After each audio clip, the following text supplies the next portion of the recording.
I get asked a lot about what it takes to be a YouTuber, and I promise you it doesn't involve having talent, being funny, being intelligent, having a nice speaking voice, or being nice to look at. Because if that was the case, then me and Sensitive Society would be out of the job. No, what it really takes is a very simple strategy. Don't talk to minors. I don't understand the appeal of children. Call me crazy, but the last thing I want to do is fuck kids. Are you crazy? Are you out of your mind?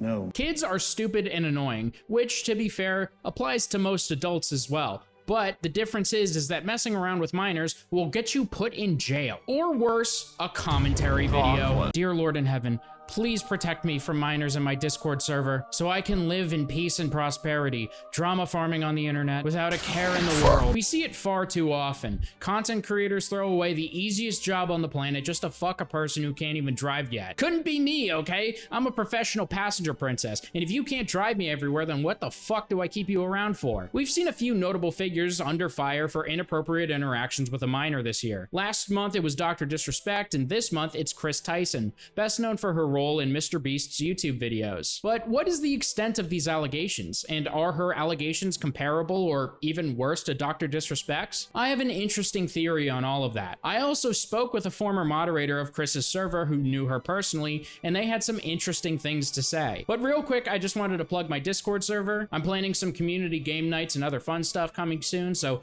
click the link down below to be a part of the community. Anyways, this all started when a YouTuber by the name of Adrox posted a video about Kris Tyson, documenting her history of odd tweets relating to lolicon and association with an artist by the name of Shadman. Shadman was notorious back in 2017, 2018, 2019. He was an extremely talented artist, however, he didn't always use his talents for good. He would often depict lollies, otherwise known as underage anime girls, in very inappropriate situations. In fact, he would even depict real-life young girls in these situations, such as Keemstar's daughter and an actor by the name of Daphne Keane, both of which couldn't have been older than like 10 at the time. It's fucking gross. He did make tons of art of 18+ characters, but he certainly had no problems crossing the line in terms of who he could and couldn't draw. Some call Shadman a potential bubble, but I don't. He is definitely a bubble. There is no question in my mind that he is a bubble. However, despite these crude and potentially illegal drawings, Shadman wasn't as much of a black sheep as you would think he would be. You see, a lot of Shadman's antics were chalked up to edgelord humor. Back in 2018, the internet was a different place, and Shadman was considered to be an artist who enjoyed pushing the boundaries of what he could get away with. And huge figures like the Game Grumps, the Sleepy Cabin Boys, even Belle Delphine, and so many more would openly associate and support his work. In fact, I found a Reddit post that shows like all the people that associated with him, and it's a lot of notable people. Something I think a lot of people forget is that lollies are kind of a staple of meme culture. Lollies were an icon of the landscape of memes at the time, and they were used ironically in memes because they were representative of degenerate anime enjoyers. So there were tons of people who, while they didn't enjoy lollies in a sexual way, because of their association with meme culture at the time, would likely engage with lolly in a more ironic and satirical fashion. Not to say that association with Shadman at the time wasn't a bad move, it certainly was, but you should understand that the climate of the internet, especially this side of the internet, was different, and lots of people chalked up his art to being edgy and embracing the culture of memes at the time, which was definitely not the full story. Like I said, he is a genuine bubble, no doubt about it. But Kris Tyson was another person who enjoyed Shadman's art and supported him as a creator. In Adrox's video, light is shed on unfortunate tweets made by Kris Tyson. Personally, I feel as though that most of these tweets are just jokes in my opinion, or maybe not, but they at least could feasibly be jokes, like one where she said nothing gets my knob cranking like some lolly, or a comment about being hot for a 4-year-old. I literally made a similar joke like this today on my Discord server, so I can't judge personally, but there's a lot of darker stuff that I want to go over. One of the tweets shows Kris responding to a tweet of Violet from The Incredibles, who is 14 years old, in which she calls the character cute. Now, there may be more sinister intentions here, but just by what I see, I'm not too convinced of sinister intent. The pictures of Violet are not sexual in any way, obviously, and Violet is a cute character. I had a crush on her when I was a kid, and Kris, who is around the same age as me, probably did as well. I think people forget that Kris's initial exposure to the character was when she was a small child, and just doesn't really think about the optics of calling a character who is now younger than her cute. The tweet isn't too sexually charged and personally doesn't get my blood pumping. I think if it was a real 14-year-old girl, my opinion would definitely change. But then we see another tweet in which Kris Tyson asks Shadman to do NSFW art of the character Raftalia from Shield Hero. Raftalia is 17 years old. Now, this might be a hot take, but I'm a bit jaded and apathetic to stuff like this. Anime has a huge problem where they create characters that are very adult-like. They look like adults, act like adults, have the responsibilities of adults, and are treated and depicted as adults. Yet, despite this, the creators of the shows will make these characters almost arbitrarily underage for some reason. A good example of this is Akame from Akame ga Kill. I watched that entire show and had no idea that she was 16 years old. Her age is so inconsequential to the plot, and everything about her led me to believe that she was more than likely an adult, but for some reason she was just made to be 16. And think about it like this: if there's a lolly who looks 5 and acts like she's 5 but is arbitrarily made to be 3,000 years old, you wouldn't think it's acceptable to depict her sexually because of her age, even more so. This is a huge problem anime creators have, where they essentially make characters socially unenjoyable because of one characteristic that oftentimes never factors into the story. Meanwhile, people will enjoy these characters for 50 different adult-like characteristics and nothing relating to their age. Obviously, this does not apply to real-life people and real minors, but I simply just don't give a fuck about this. If the character was like 13 or 14 and looked more like a child, I would definitely feel differently about it. But with characters like Raftalia or Akame, I'm sorry, like this is just like super terminally online shit to care about, and I don't give a fuck. Another tweet he shows is this one where Kris liked this tweet. I really don't know how to engage with this. Like, I would have liked to see what this person was responding to, because it very well could have been a joke or they were playing off of some joke. Once again, lollies and pedo bear and shit like that are a staple of meme culture and could easily be chalked up to an edgy joke. I think the most convincing evidence against Kris is the fact that, you know, number one, she openly supported Shadman, a deplorable and evil human being, and also the fact that she purchased art from him and hung it up in her living room. When I initially watched the video on my live stream, I wasn't convinced that it was Lolly, but I was able to find a better picture of it, and I'm pretty sure that it's Lolly. She's flat-chested, she has braces, and she has this like blush makeup look that just gives me childlike vibes. Not good. This image does seem a bit satirical, as the girl has a fidget spinner earring, she has a gun in her mouth, and is wearing a "please be patient, I have autism" hat. So while this image could be enjoyed ironically as a representative of meme culture, I don't see it that way, and I don't think it matters. Monetarily supporting Shadman is deplorable, and purchasing lewd art of what appears to be a minor and hanging it up on your wall is disgusting and wrong. Even if it is ironic, it's completely immoral, and I disavow it. Overall, I really am not convinced by the tweets Kris posted. They can all be chalked up to just an edgy joke and being in poor taste, but the art that she purchased from Shadman and supporting Shadman is really what I think the problem is here. I don't care how popular or acceptable it was to be cool with Shadman at the time. People should have known better, and that is worthy of scathing criticism. I was kind of learning about all this stuff on my live stream, and after watching Adrox's video, I was thoroughly unconvinced. The video is just, for lack of a better term, total slop, and that's coming from me. There's so many spelling and grammatical errors, and apparently he just ripped off someone else's video, and I was already aware of all this stuff and already had these opinions. So then I moved to a different video created by Prism42 titled "Kris Tyson Talked to a 13-Year-Old Inappropriately," using Kris's dead name spelling. Kris is transgender, by the way, and she goes by Ava, but she still also goes by Kris with a K, so I just call her Kris because it's easier to remember. And I thought this video would thoroughly convince me of wrongdoing. And it did. But yet, throughout the video, I felt as though logical conclusions were made that I didn't fully agree with. In the first few minutes, the video exposes that Kris, when she was 20 years old, was friends with a 13-year-old. Now, this is not acceptable. Kris, who was a man at the time, being friends with a 13-year-old boy is an extremely unhealthy dynamic, mainly because a 13-year-old boy and a 20-year-old man both have immature senses of humor. A bond between two guys will typically involve a lot of homoerotic and generally sexual jokes and innuendos. And this is just inherent in those relationships, right? So obviously, before even seeing any proof of their interactions, I knew that these jokes would have taken place, and they are not okay. While it technically is not illegal to have sexual conversations with a minor as an adult, it is still irresponsible and unethical, and Kris should have known this. My problem with this video is that once I learn more information, it fails to thoroughly convince me of any malicious or sexual intent. I decided very quickly that the relationship was wrong, and once I started seeing the jokes Kris would make towards this 13-year-old, I wasn't shocked or surprised because, like I said, that was just inherent of the dynamic. I knew that it was happening. However, the guy in this video makes a lot of logical jumps that just don't seem to make sense to me. A good example of this is Kris making a joke that if she reached her goal on Patreon that she would release her nudes. Lava, who is the 13-year-old in question, would then donate to her Patreon, and she said, "Hold up, I got you, dad," implying that she was going to send him nudes. Once again, this is unacceptable. Like, you cannot make comments like this to a minor when you are an adult. There's no exceptions. Kris was 22 at the time, and Lava was either like 14 or 15. I don't want you to think that I'm saying this isn't okay, because it certainly is not, but the guy in this video frames this as Kris offering to send nudes to a minor if the minor pays him, like calling it solicitation, when in reality this seems like an inappropriate joke that she should not have made to a person she should not be friends with. The problem I have here is that what Kris has done is bad, but when you try to paint it in a worse light or jump to conclusions without evidence, it makes me think that you don't think the reality of the situation is bad enough. Obviously, actually sending the nudes is worse than just joking about it, but joking about it is still really fucking bad. Why does this guy speculate so much on unprovable claims in the worst case scenario when he could easily assess the facts present to him and make a strong case for why it's still bad? Another example is a tweet Lava made towards Kris,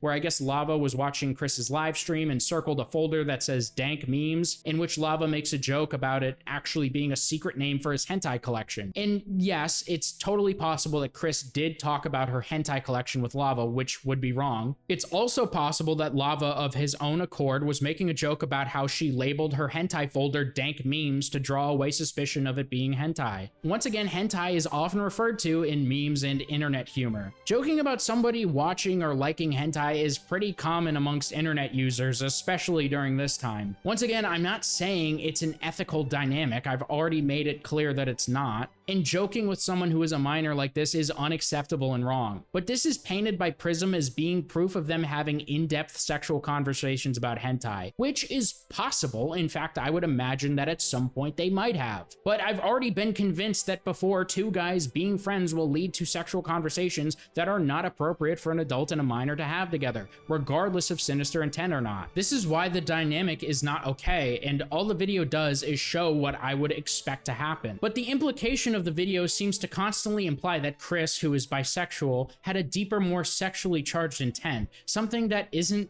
directly proven necessarily. I sound like a broken record here, but once again, it is bad. The reality of the situation, with every factual piece of information I've received, leads me to believe that Kris was wrong for this and should be held accountable. But the logical conclusions this guy makes are hard to back up, aside from just assuming the worst. I mean, at one point he shows a picture of Kris saying "coming for America," and he decides that since it wasn't the 4th of July, that it's weird to make that joke in particular and completely unprompted. Like, I'm sorry, dude, your video is just complete dog shit and it doesn't convince me of anything. The only thing it succeeds at is showing me that Kris had this friendship and supplying evidence of why exactly these relationships aren't healthy. It doesn't convince me that Kris maliciously attempted to exploit a minor like the video heavily implies. There are definitely weird behaviors here, like sending kissy faces and calling this guy daddy, which, as to why you feel comfortable saying that to a minor, is beyond me. But a lot of this stuff could be chalked up to being irresponsible and negligent, which doesn't make it not bad.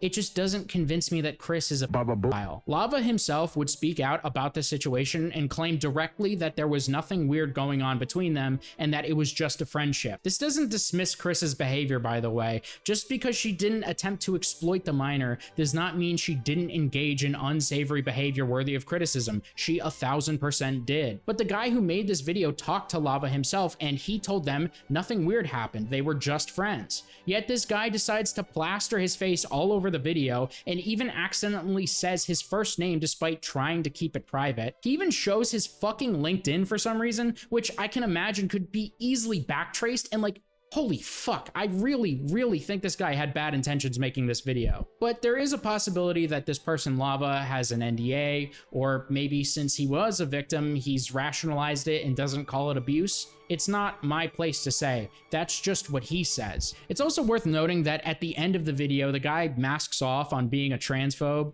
saying that Mr. Beast shouldn't be allowing Kris to be transgender in front of children. And while I obviously think indoctrinating children in a lifestyle or belief system is wrong, existing as a trans person doesn't mean you can never be around children, and you have to be stupid to think that. It feels like to me this guy is transphobic and he wanted to blow the lid on a big story and made an extremely disingenuous, bad faith video. I don't want it to come off like I'm defending Kris. Supporting Shadman, owning lolly art, and interacting with minors in this way is indefensible and unacceptable, full stop. But I also don't like the idea of jumping to conclusions, especially from a guy who clearly has an agenda. I mean, for Christ's sakes, this guy apparently rushed this video out so he could get it out before someone else did. But he claims he didn't make the video for clout or money. We've since seen another person come out with screenshots, and apparently they were a minor talking to Kris, and there's some yikesy things in here. Kissy faces and erotic jokes. Not okay, not cool. Don't fucking do that. Also, as I was about to start recording this video, a guy by the name of Nathan came out and said that Kris would send him NSFW videos, and there was even an NSFW bot in his Discord server before it came public, which by far, if that's true, is the worst thing Kris has done other than, you know, buying and supporting Shadman stuff. And of course, if screenshots came out of like clear grooming, I would be like, okay, this is really, really, really bad. But I also feel like if Kris was talking to all of these kids and the worst evidence to be found was making inappropriate jokes, it almost in a sense clears her of being a malicious like some people frame her as. Not to say what she did isn't harmful, but you would think these people would have some proof of directly sexually charged conversations if she did have deep malicious desires in her actions. Which, if I saw that, forget everything I said, I would fully believe that Kris is not only irresponsible, but would be a pedophile. Here's where things get interesting though. During my live stream where I went over all of this information in real time, someone in my chat told me they claimed to have spoken with Kris in the past. Thank you to Macaulay Tucker. He was active in the Kris Tyson server back in the day. He did an interview with Kris, which I'll link below as a courtesy. He also managed to get me in contact with a former moderator of the Kris server. I spoke with the defeated Pasta, an ex-moderator who knows Lava, and he gave me his takes. Pasta was a moderator that came in after Nathan was banned from the server. That's right, Nathan was banned from the server. Now, it's more than likely that Nathan was set up by administrators to get banned. Apparently, these guys would fake screenshots of moderators they didn't like in order to have an excuse to ban them. They even did this with Pasta himself at one point. I don't think that this means much. Maybe it's possible that Nathan feels a bit scorned, but then again, Kris had nothing to do with it, and it was the administrators who did it, so I don't think that's the case. I asked Pasta how well he knew Kris, and he said this. I was in voice calls with him quite a few times, though I personally didn't prefer to talk to him and the admins very much because the behavior was questionable. However, not questionable in the sense of grooming, more of questionable ideologies, crude and what people would now consider to be inappropriate humor, generally not sexually, however. Over time, I started distancing myself from admins and mods in the server because I generally didn't like the type of humor it was evolving into at a certain point. I feel like it got to be too much inappropriate humor to where I no longer wanted to be present for it, so I went pretty quiet for a while. However, I was still active in the community because I liked playing games with random people in the Discord and having a good time. Pasta expanded on what the nature of these inappropriate messages were, saying, edgy humor 1000%. The closest people to Kris were Lava GS and a few other select people who were either personal friends or business associates of the Beast Gang. He generally distanced himself from the admin team of the server. However, he was pretty close to some of the admins, and based on their humor, I can imagine his would be very different. There were some people who had humor that was very transphobic, and there were talks between people in the server and other moderators that they believe some of the admins talked to people who were underage just a little too often. So, would it be reasonable to assume Kris didn't use the server to pursue minors to speak with, despite the Discord being full of minors? Like, you could chalk up her inappropriate discussions with minors being negligent and irresponsible rather than malicious and sexually driven. Kris himself, no, but it was possible that admins that he knew and were close to were doing that sort of thing. I can't imagine he would do it openly in a Discord considering just how many people were in it. And certain moderators like me and Bear would immediately ban people if we even suspected something inappropriate was going on. We had a very zero tolerance policy for anything that had to do with inappropriate behavior to a minor, and banned probably 10 people a day for the reason, unfortunately. On those servers, it is a very common problem because of the sheer amount of minors there are, something I'm sure Carl Jacobs' server had a huge problem with as well. I'm just trying to understand, because I feel like Kris's actions seem to be driven out of negligence rather than malice. Not that what she did wasn't bad, but I don't feel like she's a pedo. And I feel like if she was, she probably would have taken advantage of the minors in the server, directly. Does that make sense? Now, for what's relevant to the Lava GS situation, I personally was in a lot of calls with Lava and Kris at the same time, because Lava at the time was somebody I considered myself close to. We played a lot of games together and spoke whenever he was online, for the most part back in the day. and I actually do still keep up with him to this day. Do you think Lava was abused? He says he wasn't, but obviously abuse victims can say they weren't when they were. I can say with confidence I don't think Lava was abused from my experiences with them in calls. They seem like close friends, and it seems like they knew a lot about each other through work, not through personal connections and DM conversations. I can also say that Lava's parents were indeed with him on the trip that he took to meet with them. His family was very involved in his life and he had a good relationship with them at the time. If something were happening to Lava, his parents would have stepped in immediately. By the way, I didn't mention this, but according to Prism 42, at one point, Kris wanted to meet up with Lava, and he talks about this camping trip and how he wanted to take him to the woods in a secluded area, but Lava has also claimed himself that his parents were there. Anyways, when I knew Lava, however, he was 16, not 13, so there's a 3-year gap in which I have no information of. I've also messaged him on Snapchat since I found out about the accusations that he was being groomed, and he told me personally that he was not, and that a lot of them he believes are people just trying to make him a victim in order to support their own motive. Not to say that it hasn't happened, because there are the incidents that he had with other people, but he believes he himself was not a target. And I think that's the most important thing to take away with his case versus the general situation. And from the sound of it, he was pretty upset that people were trying to make him a victim, because it makes other people who are victims of real crimes like this seem invalid when the focus should be on them, not him. When I saw that it had something to do with Lava, it was something I kind of had to come back and talk about, trying to help put insight into the investigations that people are doing, mostly for 2 reasons. One, Lava is a really good guy, and if anything were happening to him, I would feel extremely guilty for not realizing, which is why I talked to him myself as soon as I found out this stuff was happening. And he reassured me that he does not feel like he was a victim. And 2 is I don't think that Kris/Ava is this crazy bubbo that they're trying to make them out to be. Although I don't know the details of the other conversations he's had. Purely opinion-based, I don't know much about the other situations. I only spent time investing in trying to figure out the situation between Lava and Kris. I was able to verify that this person was a mod in the server right here. And by the way, he was 19 when he moderated the server, and he is now 23. It seems like to me, Kris was in a server that undoubtedly had tons of minors in it. Yet it doesn't seem as though she went out of her way to pursue these minors. Kris has definitely engaged in inappropriate behavior with minors, and there is no doubt about that. And it's very possible that there's worse stuff I haven't seen. But I do feel like it is important to stress that Kris was on this server, yet didn't seem to be interested in pursuing these minors directly in a sexual way. Rather, it seemed like she didn't have the proper standards in picking friends and didn't seem to behave cautiously when engaging with the minors she did speak to. Which doesn't make it okay, by the way. It's still fucking bad, and she should be held accountable for it. But I don't know if her actions were malicious. I don't feel comfortable calling her a pedophile with the information I've seen so far. Then again, it is very possible that she is, and I just haven't seen hardcore proof of it. In my opinion, the most damning factor is just her ties with Shadman and her purchasing the lolly art. That is severely fucked up, even if it was ironic. Kris has since released a statement saying she won't be a public figure any longer and distancing herself from Mr. Beast, and affirms that she never groomed anyone. Also, while editing this video, Mr. Beast has come out and said that he has hired a third-party investigator to look into the entire situation.